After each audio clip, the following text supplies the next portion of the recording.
মালদহ উত্তরে তৃণমূল কংগ্রেস প্রার্থী প্রসূন ব্যানার্জির হয়ে মালদহের রতুয়ার চাঁদমণি 1 অঞ্চলে এবং সম্বলপুর অঞ্চলে পুর ও নগর উন্নয়ন মন্ত্রী ববি হাকিম ও তার মেয়ে প্রিয়দর্শিনী হাকিম জনসভা করলেন। এছাড়া মঞ্চে উপস্থিত ছিলেন উত্তর মালদা তৃণমূল প্রার্থী প্রসূন বন্দ্যোপাধ্যায়, এলাকার বিধায়ক তথা জেলা তৃণমূল কংগ্রেসের চেয়ারম্যান সমর মুখার্জি সহ অন্যান্য নেতৃত্ব। ববি হাকিম বিজেপির সাংসদ খগেন মুর্মুকে গরু ছাগল ভেড়ার সঙ্গে তুলনা করেন। এছাড়াও তিনি আরও বলেন, মোদিবাবু মুসলিম সম্প্রদায়ের মানুষদের অনেক বাচ্চা আছে বলে কটাক্ষ করেন, কিন্তু মোদির বাবারই যে 7টা বাচ্চা আছে এই বলে তীব্র ভাষায় কটাক্ষ করেন মন্ত্রী ফিরহাদ হাকিম। আরে আপনার বাবার তো 7টা বাচ্চা হয়েছে, আপনি আমার সম্প্রদায়ের কথা বলছেন, আপনার বাবার 7টা বাচ্চা। এটা ঘুষপেটিয়া, অর্থাৎ আমরা সবাই ঘুষপেটিয়া, আমরা ঢুকে গেছি না।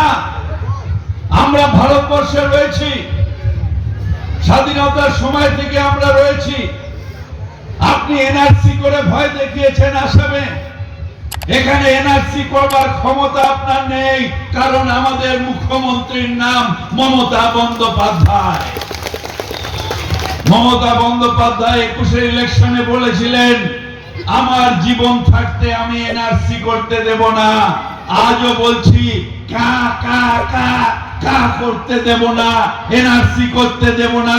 তার কারণ আমরা যারা ভারতে থাকি, আমাদের যারা ভারতবর্ষের যে ভোটার লিস্ট আছে, আমাদের যারা আধার কার্ড আছে, আমরা সবাই ভারতবর্ষের মানুষ। আমাদের কেউ এখান থেকে পার করে দিতে পারবে না। প্রসূন বাবুকে জানিয়ে রাখি, আসামের ডিটেনশন ক্যাম্পে লড়াই করার জন্য গেছিলাম। আমি চোখের সামনে দেখে এসেছিলাম, কোলের শিশু ডিটেনশন ক্যাম্পে, ছোট্ট ছোট্ট শিশুরা ডিটেনশন ক্যাম্পে, বড়রা ডিটেনশন ক্যাম্পে। তাদের ডিটেনশন ক্যাম্পে রেখে দিয়ে না তারা বাংলাদেশি না তারা ভারতীয়, এই অবস্থায় হয়ে দাঁড়িয়েছে। আমরা বাংলায় ভালো আছি, আমাদের মুখ্যমন্ত্রীর নাম মমতা বন্দ্যোপাধ্যায়, ধর্ম নিরপেক্ষতায় বিশ্বাস করে। তাই বড় বোনের নাম মমতা বন্দ্যোপাধ্যায় হয়, ছোট ভাইয়ের নাম ফিরহাদ হাকিম হয়। এটাই ভারতবর্ষ, এটাই ভারতবর্ষ, এটাই ভারতবর্ষ। এখানে আসেন, এসে বলছেন, কি বলেন তো, ভ্রষ্টাচার, बंगाल में भ्रष्टाचार हो रहा है, আমরা সবাই চোর, আমাদের ভ্রষ্টাচার হচ্ছে। আমি বললাম, ঠিক, যারা যারা 2-4টে লোক তৃণমূলের হোক বা বাইরের হোক, তাদের অ্যারেস্ট কারা করেছে? তাদের অ্যারেস্ট করেছে মমতা বন্দ্যোপাধ্যায়ের পুলিশ। আর আপনি কত বড় ভ্রষ্টাচারী! আপনার নীরব মোদী, আপনার মহুল চেস্কি, আপনার বিজয় মালিয়া কত টাকা ঝেড়ে ভারতবর্ষে পালিয়ে গেছে? কয়েক লক্ষ কোটি টাকা। বিশেষ করে যারা ডায়মন্ড মার্চেন্ট, আপনার বন্ধুরা যারা আপনার স্টেটে থাকে, গুজরাটে, আপনার বন্ধুরা যারা আপনার সাথে ছবি তোলাতুলি করে পিএমএ তে পর্যন্ত ঢুকেছে, তারা আজকে কয়েক লক্ষ কোটি টাকা আমার আপনার ব্যাংকের টাকা ঝেড়ে দিয়ে পালিয়ে গেল। তাদের আনার কি ব্যবস্থা করলেন নরেন্দ্র মোদী? চালনি দেখে ছুঁচের ফুটো। চালনির কত ফুটো আছে সেটাকে দেখে।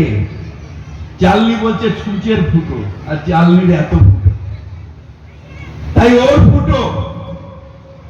কত কোটি কোটি টাকা বার করে দিলেন হিন্ডেনবার্গের রিপোর্টে, কোটি কোটি টাকা বার করে দিলেন। যেদিন এখানে এলেন গ্যাসের দাম ছিল 400 টাকা, সেই গ্যাস এখন কিনছেন কত? 1200। এখন লালিপপ দিয়ে 100-200 কমিয়েছে, আবার 500 বাড়িয়ে দেবে ঠিক ইলেকশন হয়ে। কি বলেছিল? अच्छे दिन आने वाले हैं, अच्छे दिन आने वाले। কোথায় 2 কোটি মানুষের চাকরি? 15 লাখের মধ্যে কিছু মাল এসছে নাকি? কিছু এসছে?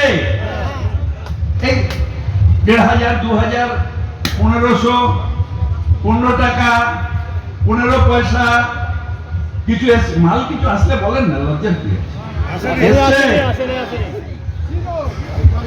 উল্টে ভারতে সব থেকে বেশি বেকারত্ব বেড়ে গেছে। আরে চাকরি কত দিয়েছো? আরে 2-4টা ছেলে আছে, একটু গাঁজা ফাজা খায়, টিকি মেরে দেয়, মাথায় লাল পেট্টি লেগিয়ে বলে জয় শ্রীরাম, জয় শ্রীরাম। তাদেরও 2-4টে বাপ। তোরা তো সারাদিন জয় শ্রীরাম করিস, টিকলি মারিস, কাঁধে দিয়ে ওই শিব মন্দিরের ধারে পেছনে হয়তো বসে আড্ডা ফাড্ডা মারিস, ঠিক আছে। তোদেরও 2-4টে চাকরি হয়েছে কি বাবা?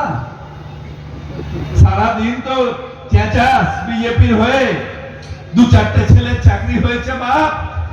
তাহলে বল বাপ, হ্যাঁ আমার চাকরি হয়েছে, তাই আমি জয় শ্রীরাম করছি সারাদিন।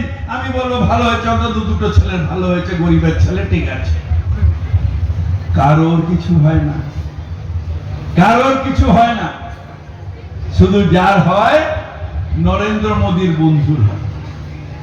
নরেন্দ্র মোদীর বন্ধু আদানি আম্বানি তাদের হবে। তোরা পাগলার চাপচি খিলিয়েই যাবি বিজেপির নামে, তোমাদের কিছু দেবে না, ঠ্যাঙা দেবে, ঠ্যাঙা ঠ্যাঙা ঠ্যাঙা। সেটিং কোথা দিয়ে হলো? সেটিং এর কথা আমাদের সাথে বলো, আমরা তো লড়াই করছি। কি করব? দোষ ছাড়া ফিরাদ হাকিমকে জেলে রাখা, আমরা লড়াই করছি। তার প্রমাণ হলো কোন হচ্ছে আমাদের প্রত্যেকটা নেতাকে হ্যারাস করা হচ্ছে। গেলে লড়তে হবে, লড়াই করে বাঁচতে হবে। আমরা অনেক রকম ভাবে বিপদ আসছে, অনেক রকম ভাবে বেইজ্জতি হচ্ছে, কিন্তু ভাই ভয় করব না।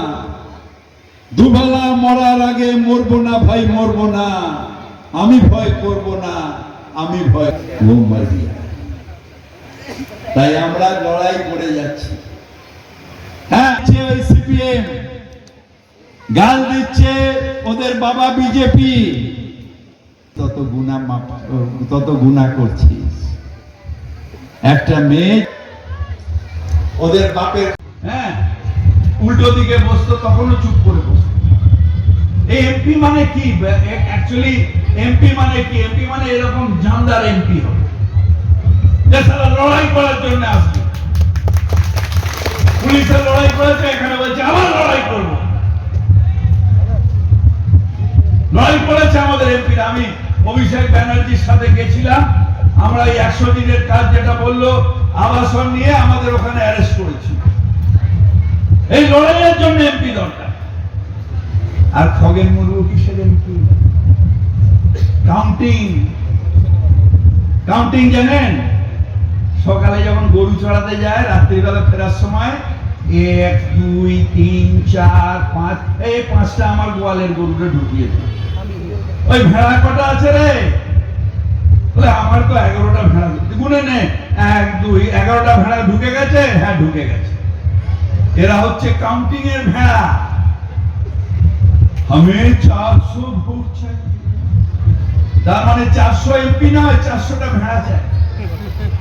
কাজ তো ওই দুটো করবে, একটা মোটা একটা দাড়ি। আর এরা সব ভেড়া। জি হুজুর, জি হুজুর। আরে বলতে পারবার ক্ষমতা আছে যে কেন বাংলার আমার গরিব মানুষ, মালদার মানুষ, তারা কেন 100 দিনের টাকা পাবে না? খগেন মুর্মুর বলার ক্ষমতা আছে? নেই।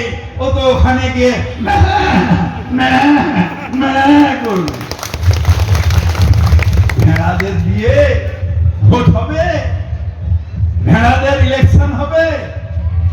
ও একবার পুলবামা করে, সেখানে পুলবামায় তো আমার বাংলার 2টো শহীদ এসেছে। কোথায়? নরেন্দ্র মোদীর স্টেটে তো একটা শহীদও যায়নি।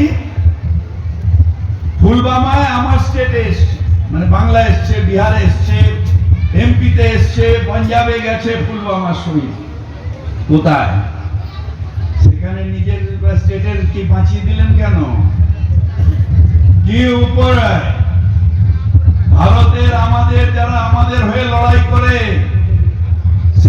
সেনাবাহিনী নিয়েও রাজনীতি করে জেতার চেষ্টা করেছেন নরেন্দ্র মোদীজি, কিন্তু সেনাবাহিনী আমাদের সম্পদ, ফোর্স আমাদের সম্পদ। সেই সম্পদ আমাদের কাছে, আমার আপনার ঘরের ছেলেমেয়েরা তারা আমাদের সম্পদ, তারা আমাদের কাছে যায়, তাদের যারা করে ওই তো জাসপাল ওই